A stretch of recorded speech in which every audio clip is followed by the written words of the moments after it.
E se o problema não for a sua fotografia, mas é você não saber exatamente quem você é?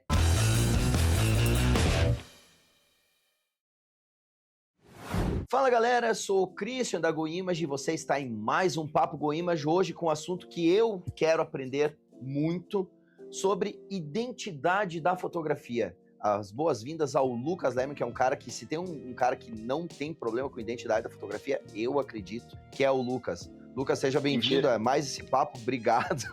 Mentira, todo mundo tem esse problema com a identidade da fotografia. E aí, Lucas, Cara, como é que estão as coisas? obrigado pelo convite. As coisas. Pô, aqui na companhia de vocês, as coisas não poderiam estar melhores, tá? Tu falou, um cara que não tem problema de identidade, e muito pelo contrário. Se a gente for falar de identidade na fotografia, de fato a gente olhar pro nosso problema, né? Olhar pro nosso problema que reflete na nossa fotografia. Eu sempre defendi a questão de que identidade ela tá conectada a dois pontos. O primeiro deles é um ponto bem prático, é domínio técnico na fotografia. De nada vale ser um artista, eu sentir que a mensagem, que isso, se eu não souber reproduzir isso tecnicamente na minha fotografia, no meu trabalho. Tá cheio de artista que não sabe como fazer aquilo. Ai, gostaria de borrar, gostaria de desfocar não sei o que, gostaria de ter uma luz mais dura e não sabe reproduzir isso. Então não adianta nada toda essa questão profunda sem técnica. Esse é o primeiro ponto. Depois da técnica, aí realmente é uma questão de autoconhecimento, e foi o que foi falado aqui, e para mim faz total sentido. Fotógrafos não têm identidade no seu trabalho porque não se permitem se conhecer e tomar decisões da própria cabeça, do próprio coração. É muito lance de seguir o outro, né? Seguir o mercado, seguir o outro fotógrafo, principalmente querer impressionar o outro fotógrafo, querer convencer alguém de algo. Por exemplo, eu olho trabalhos meus mais antigos e eu vejo o quanto existia insegurança como pessoa, porque num mesmo trabalho eu queria mostrar que eu podia fazer uma foto romântica, uma foto com luz suave, uma foto com luz dura, uma foto tremida, uma foto com flash, uma foto com LED, uma foto com luz natural, ou seja, provar para alguém, né? E aí a gente vai para terapia, cada um para os seus métodos, provar para alguém que eu poderia ser um fotógrafo completo e fazer de tudo. E hoje, para mim, a identidade está muito mais conectada a não precisar convencer ninguém de nada. Às vezes, pode ser uma fotografia extremamente mais simples, mas consciente, uma tomada de decisão consciente, mas ela segue uma linha do início ao fim. E isso é autoconhecimento, isso é pensar. Por que eu estou fazendo tal técnica? Por que eu estou fotografando vertical ou horizontal? Por que eu estou usando luz dura ou luz suave? O que eu quero comunicar com isso? Então, ontem mesmo a gente saiu para jantar, comer pizza, tomar um vinho, enfim. E um amigo perguntou, ele disse, cara, eu vi que, pô, me fala um pouco, teu trabalho mudou tanto para essas fotos tortas, verticais, mais borradas, muito mais clássico também. Por que isso? E eu disse, cara, teve principalmente duas coisas que me influenciaram. A primeira delas é uma decisão mercadológica, e a gente não está aqui para esconder nada de ninguém, de eu entender que essa linguagem de trabalho, os casamentos, os maiores casamentos, os casamentos que mais pagam, o público que mais paga, consome isso hoje. Então eu amo meu trabalho, mas é um negócio também. Eu preciso pagar minhas corridas ao redor do mundo, eu quero ser pai, eu quero fazer uma casa, sabe? A gente tem que tomar decisões conscientes nesse processo. E o segundo, o dinheiro influencia, a gente está falando de negócio, não tem problema nenhum. Mas o segundo é uma decisão pessoal, eu me dei conta ao longo do processo que muita coisa que eu fazia na fotografia eu estava só seguindo insights que tinham implantado na minha cabeça. Decisões que não tinham sido minhas. Que alguém que eu seguia disse, cara, o correto é fotografar horizontal, o correto são as camadas, não sei o quê. E a gente vai reproduzindo isso. E aí que entra o autoconhecimento. Em algum momento eu disse, pô, isso não faz sentido para mim, isso nem é de fato o que eu quero, o que eu acredito, o que faz sentido na minha fotografia. Então a pergunta é, o porquê a gente tá fazendo o que faz? O que faz sentido na tua fotografia? Quem tu é como fotógrafo? Só que eu só sei disso se eu vou entendendo, e é uma busca eterna, quem eu sou como ser humano, né? Eu acho que o melhor jeito de se entender como ser humano, né, Cris, é o cara se entender como fotógrafo. Se entender como fotógrafo só tem um jeito, sendo Prime. Não tem como. Não tem, assim, ó, eu tô dizendo, não tem como. Você não vai se entender como fotógrafo se você não tiver acesso ao pacote de benefícios do Prime. Como é que você vai se entender como fotógrafo se você não tiver o Pay para fazer os seus links de pagamento, com taxa especial, se você não tiver aí cashback, se você não tiver acesso ao Academy? Então, assim, ó, não tem como você perder Aí, em menos de meia pizza por mês, você está dentro do Prime, você fica um cliente com uma série de benefícios. Acesse aí goimas.com.br e vem ser Prime você também. A gente falou disso, de acessar técnica e ter conhecimento. Quanto conteúdo técnico tem no Prime, né? Aí que tá, cara. Eu ia falar de uma coisa. Quer ver, ó, Sabe, tá Lucas, disponível, é só assistir. tá disponível, só assistir. Inclusive, cara, uma das pessoas que eu tenho um respeito e um carinho enorme, né? Que é a Roberta Tavares, que tu conhece também, Lucas. Eu acho que todos aqui conhecem. Enfim, quem não conhece ainda, que eventualmente esteja nos assistindo, por favor, pesquisem sobre a Roberta Tavares, que ela é uma profunda conhecedora da fotografia, profunda conhecedora mesmo, cara. E ela tem uma aula no Academy onde ela fala sobre essa questão da identidade, e ela fala de uma maneira assim tão Fluida, bonita, tão né? importante, fluida, cara, que é como se aquilo baixasse, sei lá, um espírito da fotografia nela, e ela fala de uma maneira muito importante. Não vou dar spoiler, vai lá e assiste, porque tá tudo disponível lá. Só que por que eu puxo esse assunto, cara? Eu, em várias visitas, cara, quando eu tava mais na rua, mais na estrada aí, conversando com os nossos clientes, cara, não foi uma vez, tá? Eu atendi alguns clientes que chegavam até a ficar emocionados a falar dessa questão da identidade.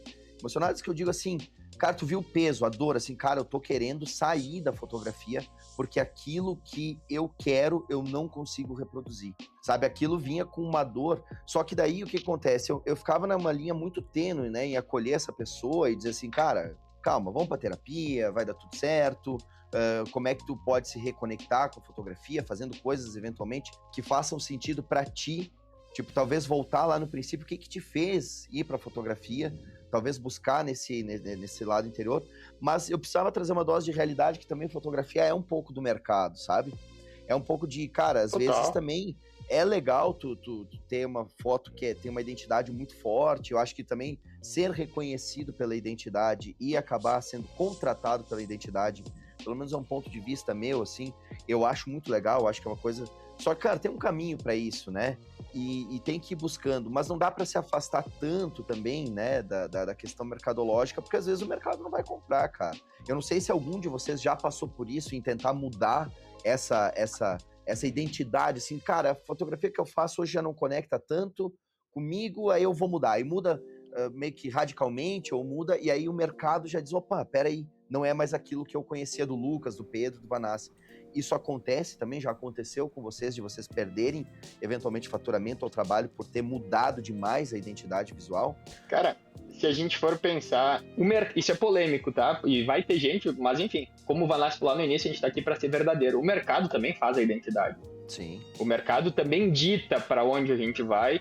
E aí é o momento do fotógrafo tirar essa coisa, essa capa do ego, essa casca. Vocês três aqui são mestres de infoproduto, de lançamento de infoproduto. Qualquer mercado, na hora de lançar um produto, estuda o cliente. E parte daí, né?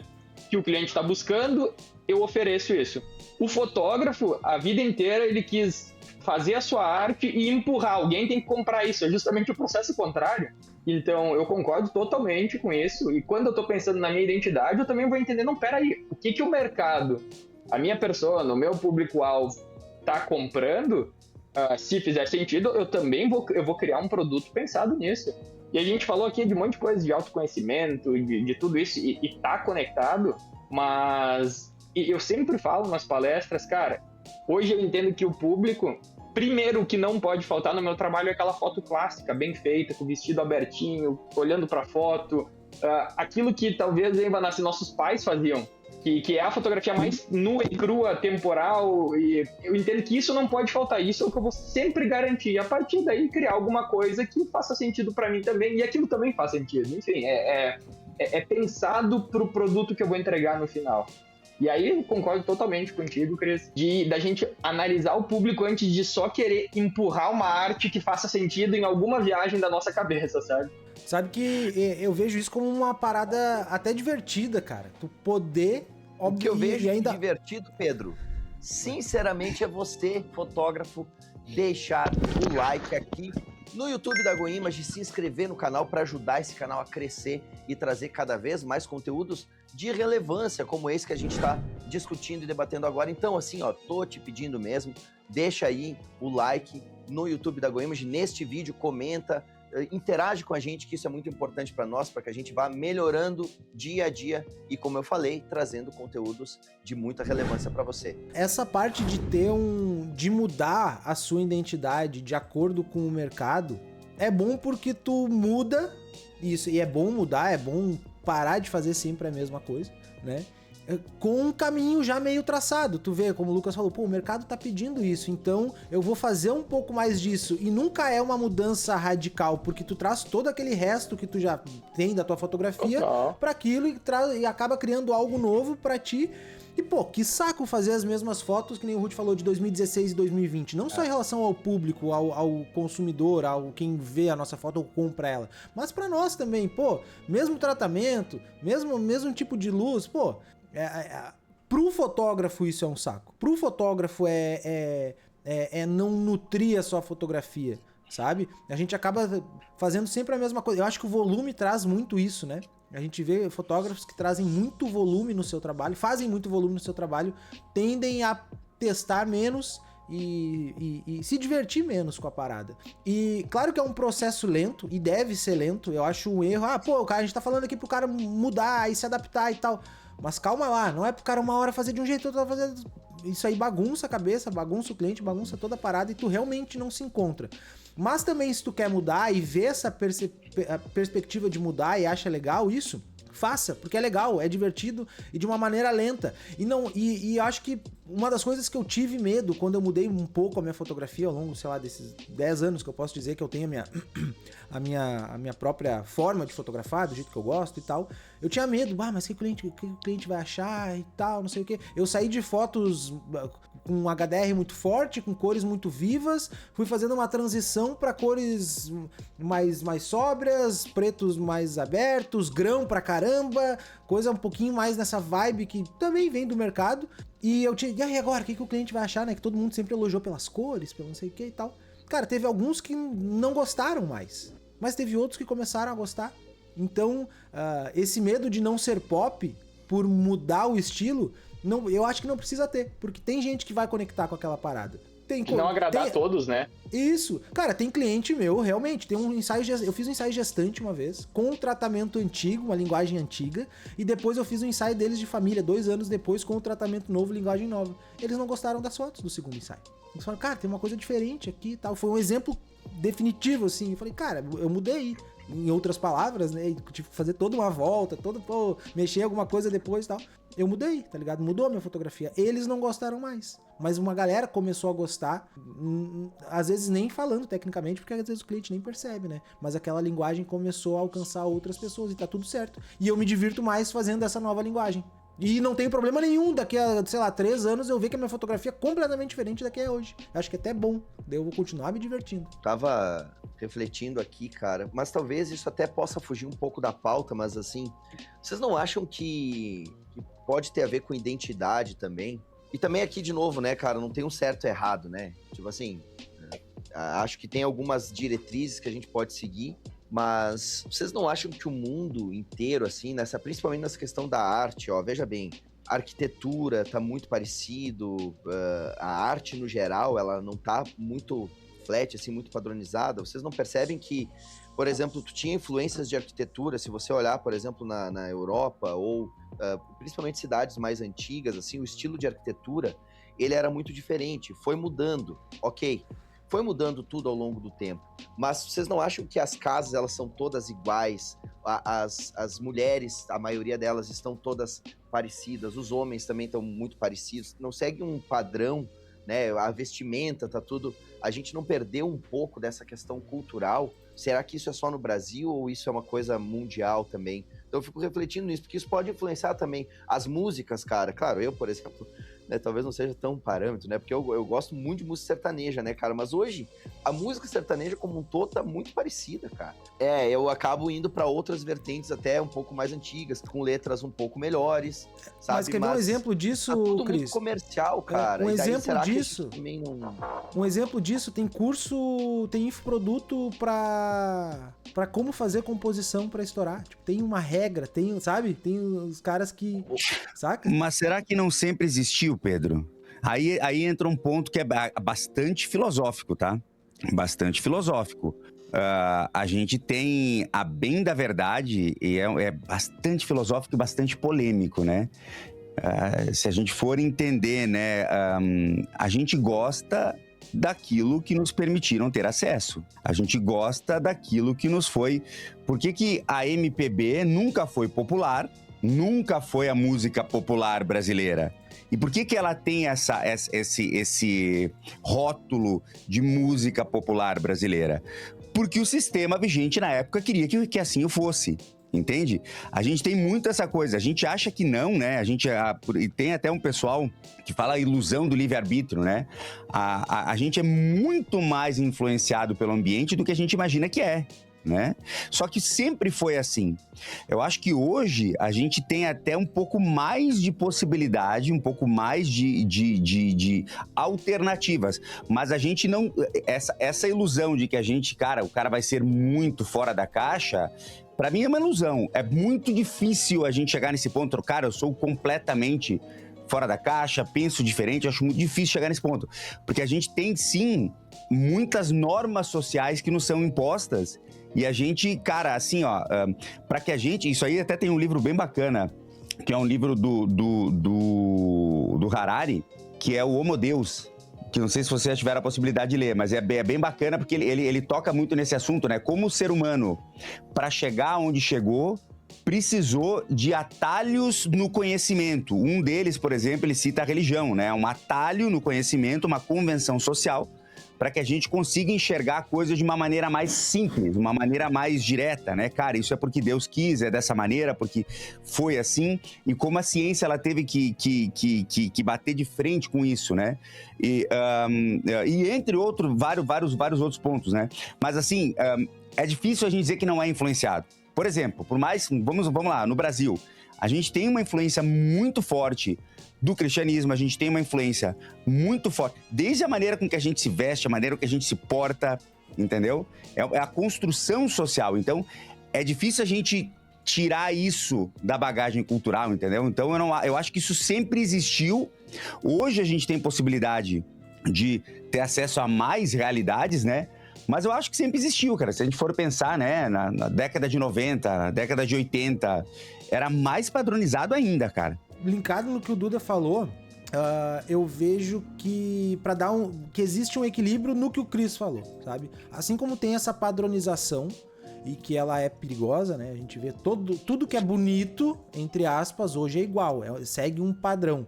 Só que ao mesmo tempo, diferente da década de 80 e 90 e tudo mais, a gente tem acesso a outros bonitos ou não tão bonitos assim, de acordo com o que o padrão diz, né?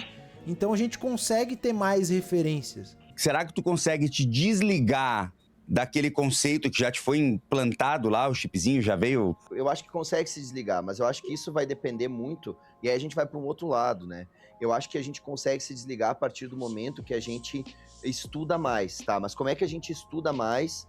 Por exemplo, como é que uma criança estuda mais se não há um incentivo ou dos pais ou até do sistema para poder...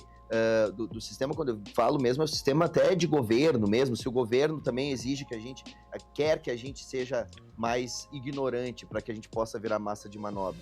Então, parece que o conhecimento, na minha opinião, ele liberta. A partir do momento que a gente tem acesso a diversas opções, culturas diferentes, e a gente é instigado a isso, a gente começa a refletir que aquilo que nos foi imposto já não faz mais sentido. A gente meio que sai da zona da completa ignorância, sabe? Só que daí a gente vai para o outro problema, que é o que eu comentei, né? Que é como que a gente vai sair se nada pelo menos nos leva para esse caminho, pelo menos a nível Brasil, tá? Não sei em outros países, né? Como é que isso seria.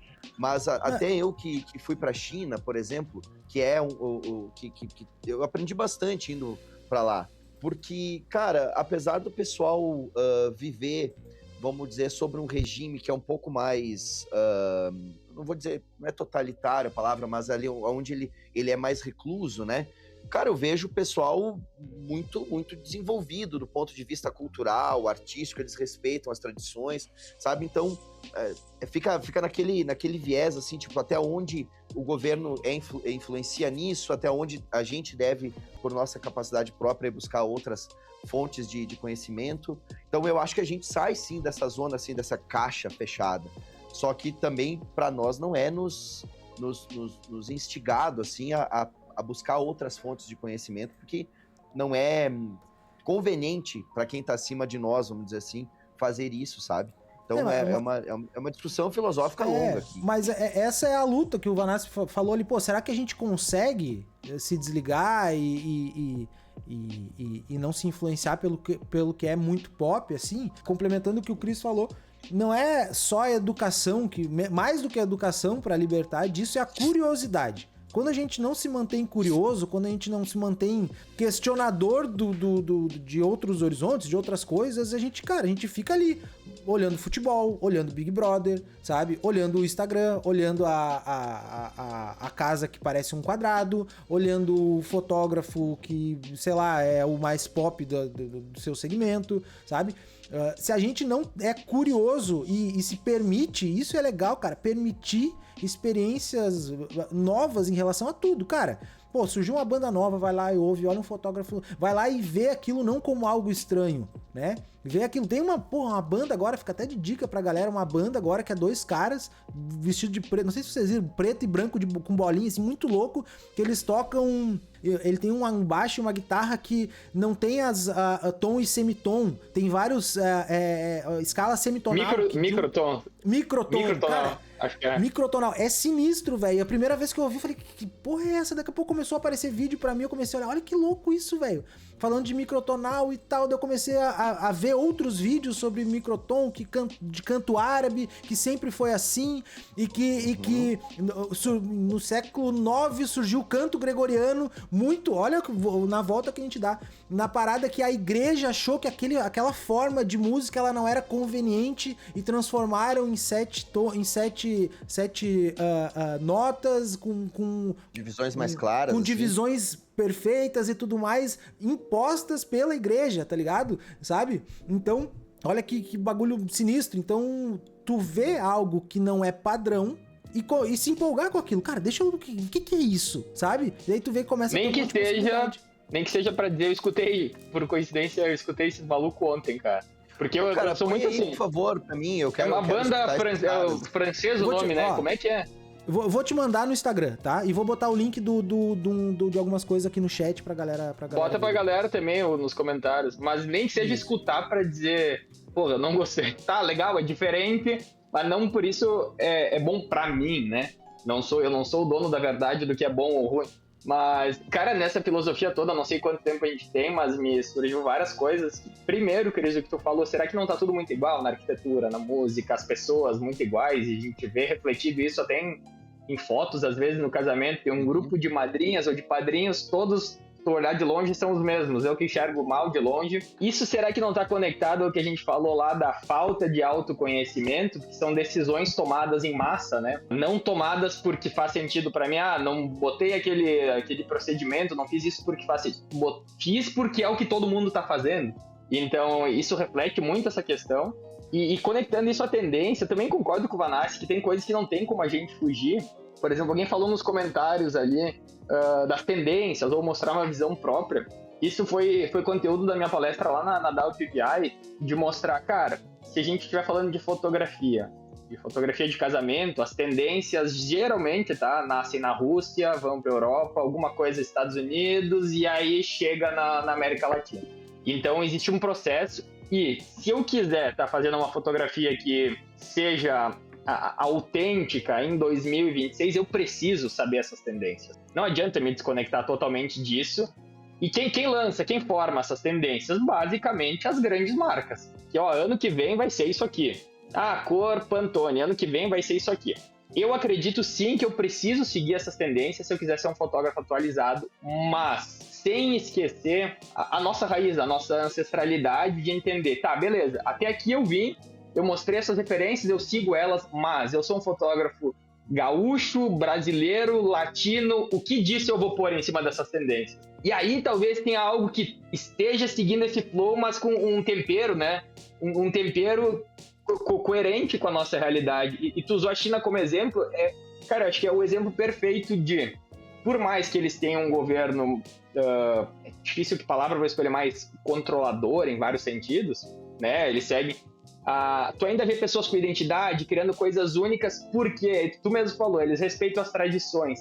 Isso é honrar da onde a gente veio, honrar quem a gente é, honrar as nossas raízes. Então, se eu conseguir colocar um pouco disso em cima do que já é tendência de mercado, que não tem como eu fugir, afinal eu estou nesse mercado, bingo, talvez aí a gente tenha algo minimamente autêntico, né? Muito bem, e para você que quer ser autêntico, você deve conhecer o ecossistema da GoImage, que é o único ecossistema do Brasil, onde tem inúmeros. Inclusive, tivemos uma live recentemente falando de todos os produtos novos, né? Os lançamentos da GoImage.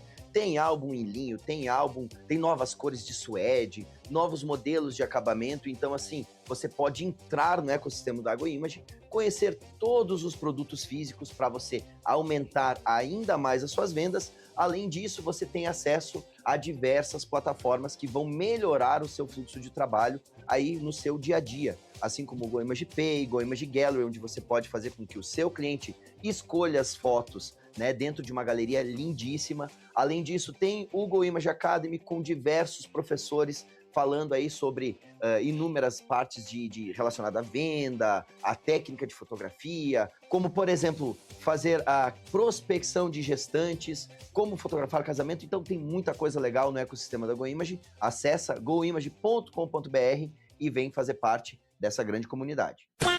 Me parece que a relação do equilíbrio entre tu entender onde que é mercado, onde que, no fim das contas, tudo é equilíbrio, né, Lucas? Porque se for, tipo assim, não dá para ser os extremos no final das contas, né? Porque se tu coloca uma identidade muito tua, aquilo que só tu acredita, talvez o mercado não compre. Se tu vai só pro que o mercado está comprando, tu corre o risco de ficar igual e não se diferenciar. Então, eu acho que uma das coisas que tu falou por fim, que eu acho que faz muito sentido, é entender da onde a gente vem, pegar o que está tendo de tendência e dar a tua pitada de criatividade. Outra coisa que me chama muito a atenção é quando o Pedro fala ser muito curioso. Eu acho que a curiosidade é uma das coisas que... A curiosidade, a criatividade é uma das coisas que são pouco desenvolvidas hoje em dia, inclusive nas... Estou falando isso porque meu filho, por exemplo, ele tem 7 anos e na escola... A escola também está um pouco padronizada, sabe? Então, eu estou muito desatualizado. Ou as escolas que eu optei são muito retrógradas nesse sentido, o que eu acho que não é o caso. Eu acho que isso é um sistema de ensino como um todo. Mas, de toda forma, eu acho que a gente deve, sim, buscar aumentar o nosso conhecimento, aumentar a criatividade para a gente buscar, dentro do que o mercado compra, a nossa identidade visual, né? Eu acho que isso é para tudo. Se você concorda ou não com esse papo da identidade na fotografia, deixa o seu like, deixa o seu comentário, se inscreve no canal da GoImage e não perde os próximos papos GoImage, porque a gente tem muito conteúdo legal com convidados incríveis que vão, enfim, fazer toda a diferença na sua fotografia, na sua venda, no seu marketing. Então, nos vemos no próximo Papo GoImage.